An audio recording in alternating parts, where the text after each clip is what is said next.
Eh bien, tu sais, tu as choisi la mauvaise personne pour ce que tu voulais. Vraiment. Ouais. Je ne cherche pas quelqu'un. Je ne faisais pas de recherche. Pendant des décennies, Paul Newman a incarné la perfection hollywoodienne. Le rebelle aux yeux bleus, l'époux fidèle, la star que le monde croyait connaître. Mais sous les projecteurs se cachait une vérité plus intime, un secret que Newman a gardé enfoui presque toute sa vie. Dissimulé dans l'ombre, des noms qu'il n'a jamais prononcés à voix haute, des noms liés à l'amour, à la perte et à ces secrets qu'Hollywood exigeait qu'il oublie. Que se passe-t-il lorsqu'un homme révèle enfin l'amour qu'il n'a jamais pu exprimer? Et comment ces histoires cachées redéfinissent-elles la légende que nous pensions connaître? Plongez avec nous dans les confessions inédites de Paul Newman, les hommes qu'il a aimés en secret, les amours que Paul Newman n'a pu préserver. Pendant des années, Paul Newman a gardé le silence sur une histoire empreinte d'ombre, celle d'un amour qui ne pouvait exister au grand jour. Au cœur de cette histoire se trouvait Marlon Brando, un homme que Newman avait un jour décrit avec la même admiration que l'on réserve à une tempête déchaînée. Leurs chemins se croisèrent en 1954 lors d'une soirée hollywoodienne, mais Brando ne se mêlait pas à la foule comme les autres. Pieds nus, dans un coin, une cigarette au coin des lèvres, il parcourut la pièce du regard jusqu'à ce que celui-ci croise celui de Paul. Les mots étaient superflus. Leur attirance mutuelle était criante de vérité. Leur liaison se déroulait par bribes de moments volés et de lieux secrets. Brando était imprévisible, tantôt tendre, tantôt indomptable. Il cuisinait torse nu, dansait pieds nus au son du jazz et disparaissait parfois pendant des jours sans explication. À son retour, il agissait comme si de rien n'était. Newman n'a jamais cherché à obtenir de réponse. Aimer Brando s'était accepté la tempête dans toutes ses humeurs. Et pourtant, au milieu du chaos, il y avait des moments d'une paix poignante. Un soir, Brando a murmuré « Tu es la seule à qui je ne mens pas ». Un autre matin, ils contemplèrent le lever du soleil depuis un toit new-yorkais, leurs mains entrelacées, invisibles aux yeux d'une ville qui ne pardonnerait jamais ce qu'elle ne pouvait comprendre. Mais un amour comme le leur ne pouvait durer. Des rumeurs commencèrent à circuler, des photos menaçant de faire surface, et un cadre d'un studio passa discrètement un coup de fil d'avertissement. Quand Brando arriva à l'appartement de Newman, son expression était sombre et définitive. « Ils savent !» dit-il. Newman proposa de s'enfuir, de disparaître ensemble. Mais Brando s'y contenta d'un sourire triste. « Tu crois toujours qu'on a le choix de la fin ?» Sur ces mots, il partit, pour ne jamais revenir. Il devint un autre fantôme d'Hollywood dans la vie de Newman. Newman verrait son nom mêlé à des scandales et des ragots, mais dans son cœur, Brando resterait cet homme pieds nus au bord de la piscine, un raisin à la main, le regardant comme la seule vérité dans une ville bâtie sur des mensonges.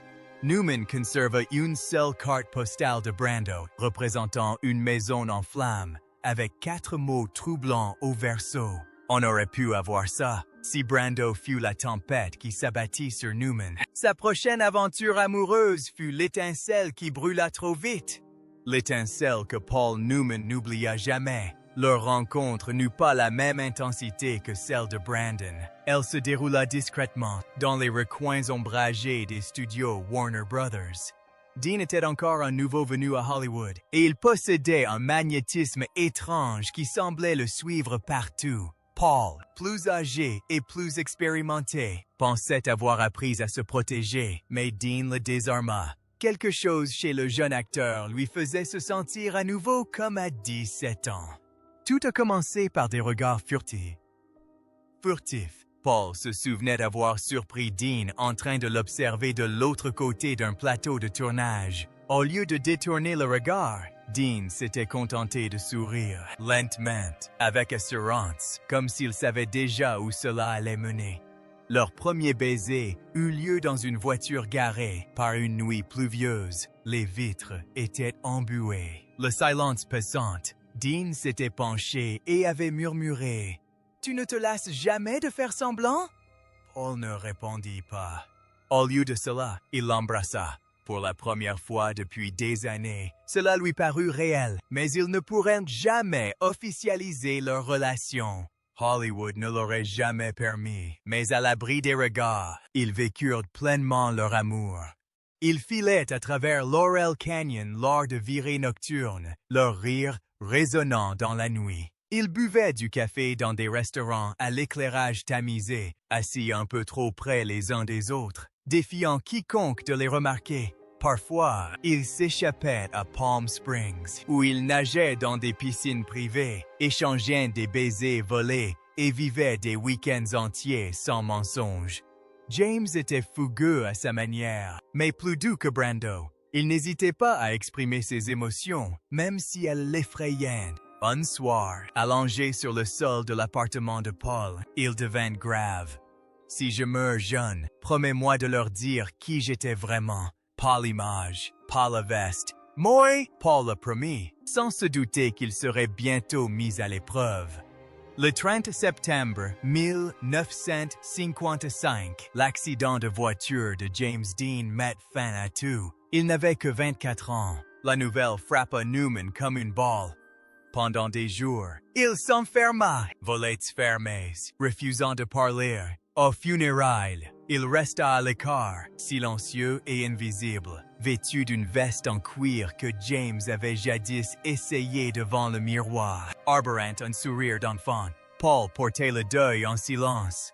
Il conservait 2 trésors, une photo privée de Dean endormi sur sa poitrine et une courte lettre datée de 5 jours seulement avant l'accident. On pouvait y lire « Tu me donnes l'espoir de pouvoir survivre. » Newman ne l'a jamais montré, mais chaque année, à l'anniversaire de la mort de Dean, il la ressortait et la relisait.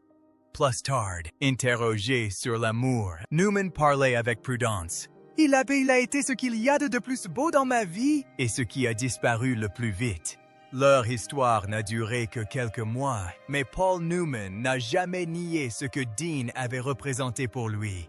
Son premier véritable amour. Cependant, Paul Newman n'était pas du genre à se morfondre éternellement.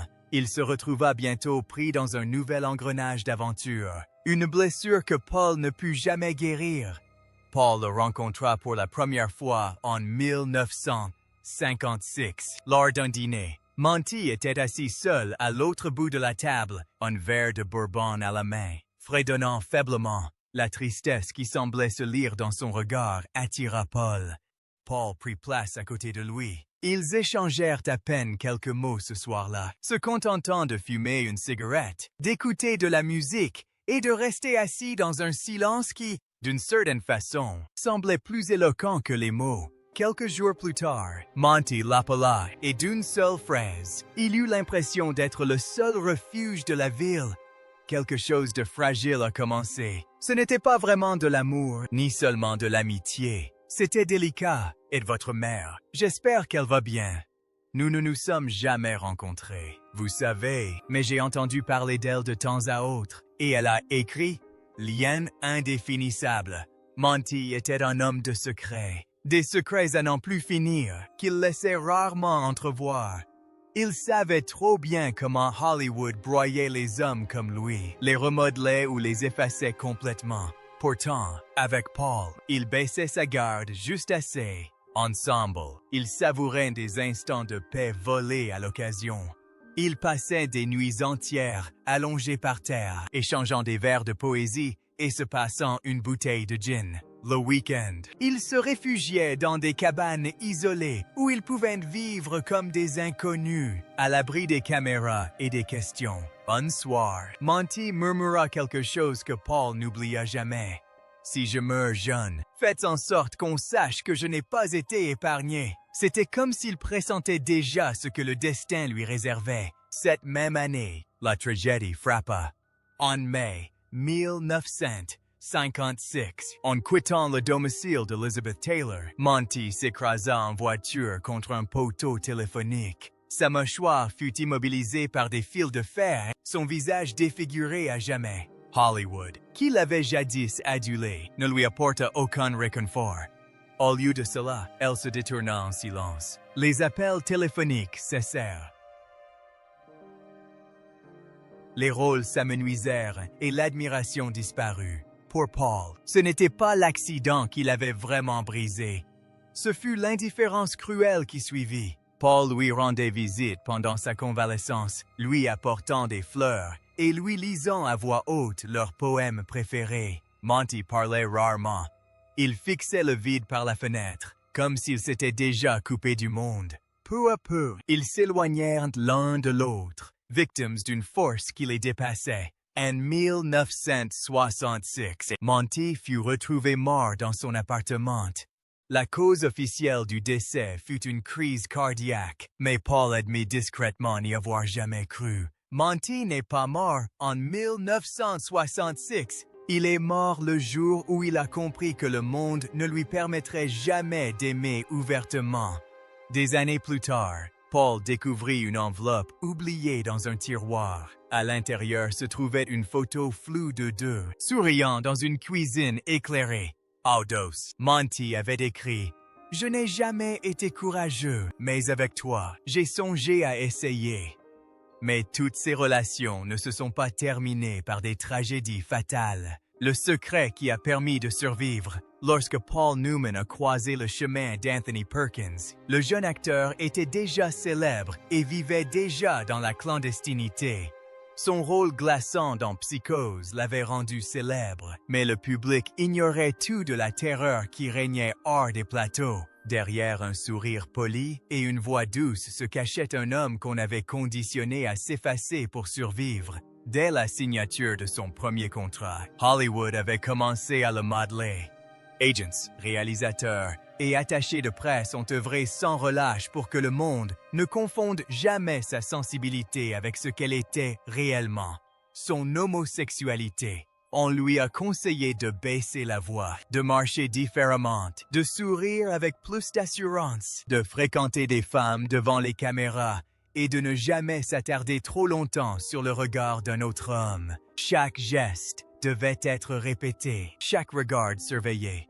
Le désir n'avait pas sa place dans l'image que l'industrie exigeait de lui. Mais au fond, il désirait Paul. Leur première rencontre eut lieu presque par hasard, en coulisses lors d'un gala de charité. Paul se souvenait à peine de l'instant, jusqu'à ce qu'Anthony tende la main pour rattraper un verre qui tombait, se main effleurant son coude.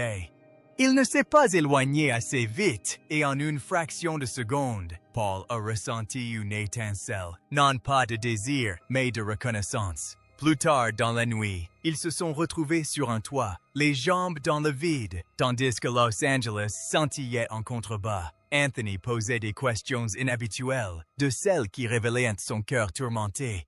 Paul croyait-il aux vies parallèles? Pensait-il que des gens comme eux puissent être heureux ailleurs? Paul n'avait pas les réponses, mais il savait que cette nuit-là, aucun d'eux n'avait dormi seul. Leur relation était différente de toutes les autres histoires d'amour de Paul. Ce n'était pas la passion débridée de Brando. Ce n'était pas la tendresse bouleversante de Monty. Avec Anthony, tout était calme, feutré, prudent. Leur lien se nourrissait de regards volés et de règles tacites. Ils n'ont jamais partagé de chambre d'hôtel, jamais pris la même voiture, jamais signé de documents de leur vrai nom. Même enfermés à double tour, Anthony se permettait rarement de se détendre complètement. Il était toujours à l'affût du moindre bruit, toujours aux aguettes des ombres. Un jour, Paul lui demanda doucement « Tu ne te lasses jamais de te cacher ?» Anthony répondit sans hésiter « Se cacher est la seule chose qui me maintient en vie. » Il avait vu ce qui était arrivé à d'autres, des hommes dont on murmurait le nom, jusqu'à ce que leur carrière s'effondre, leur réputation soit ruinée et leur nom traîné dans la boue. Il ne voulait pas être un martyr. Il voulait continuer à travailler, à se fondre dans des personnages, car faire semblant lui semblait plus sûr que d'être lui-même. Avec le temps, Anthony s'est retiré en présentant des excuses discrètes. Il s'est marié, a eu 10 enfants, et Hollywood a applaudi, soulagé qu'il se soit conformé à l'histoire qu'on attendait de lui. Mais Paul connaissait la vérité. Anthony n'avait pas cessé d'aimer, il était simplement tombé plus profondément dans la peur. Des années plus tard, lors d'un événement professionnel, leurs chemins se croisèrent nouveau. Anthony passa devant lui sans un mot, mais en le frôlant. Il glissa un petit mot plié dans la veste de Paul. Quelques heures plus tard, Paul le déplia et n'y trouva qu'une seule phrase. Au bureau, par exemple, je suis toujours prêt. On ne peut pas me surprendre comme ça. Je devrais le préciser. Dans un autre contexte, je ne lâche jamais prise. Mais tous n'avaient pas peur de l'opinion publique comme Anthony. L'expérience suivante de Paul fut à l'opposé de celle qu'il avait vécue avec Anthony, le garçon qui aimait trop ouvertement.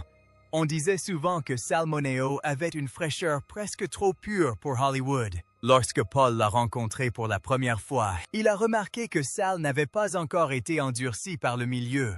Il était jeune, plein d'énergie et parlait vite, comme si une pause pouvait laisser le temps à la vérité de le rattraper.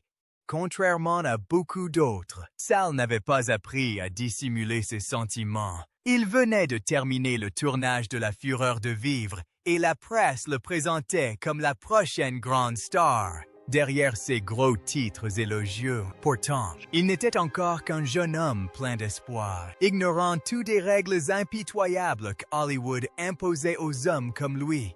Il ne comprenait pas le secret, ne saisissait pas pourquoi l'affection devait être cachée, et Paul trouvait cette innocence belle, voire dangereuse. Leur complicité fut immédiate. Sal admirait profondément Paul et l'exprimait avec une dévotion enfantine.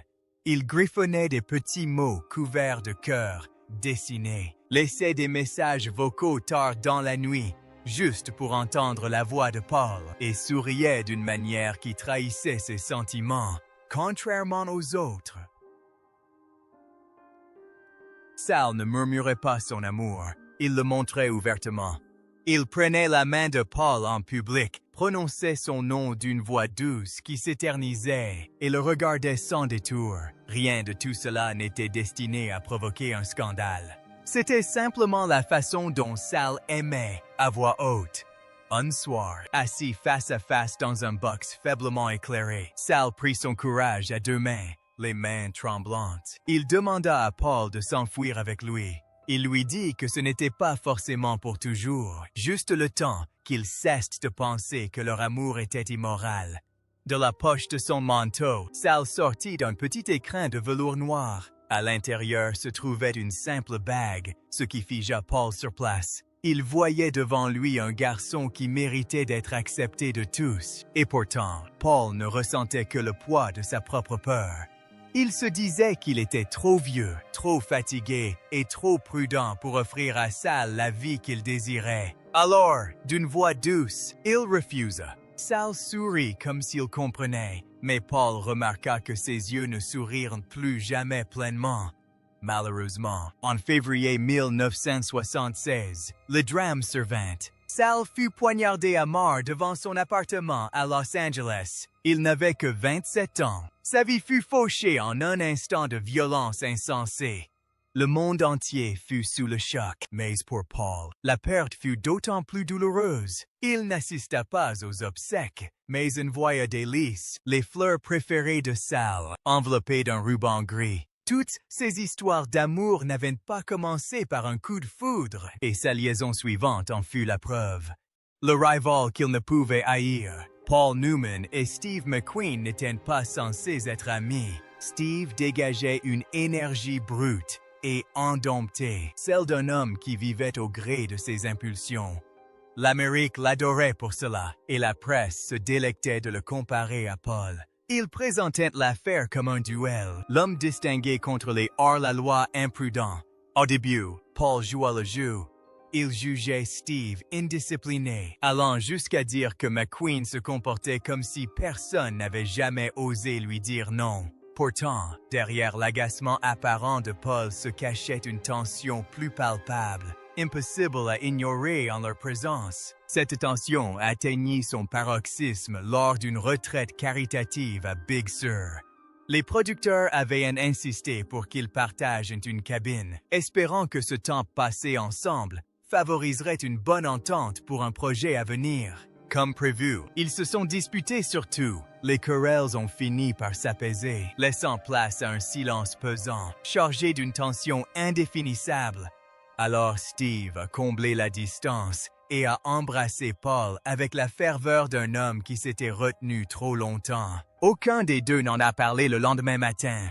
J'ai parlé à ta mère au téléphone il y a exactement 5 minutes et elle semblait en parfaite santé. Mais à partir de ce moment, quelque chose avait changé entre eux. À l'écran, leur scène était d'une intensité brûlante. Les critiques louaient leur alchimie, sans toutefois la nommer. Steve ne croyait pas à l'amour, il croyait aux sensations fortes, à la passion, à vivre pour l'adrénaline. Et Paul, plus sage et plus calme, n'a jamais cherché à le transformer en quelqu'un d'autre. Pourquoi Paul n'a-t-il jamais révélé ses expériences avant sa mort? Quel impact ces révélations auraient-elles eu sur son héritage? Partagez vos réflexions dans les commentaires. N'oubliez pas d'aimer, de partager et de vous abonner pour plus de contenu. Cliquez également sur la vidéo suivante qui s'affiche à l'écran. Vous allez apprécier.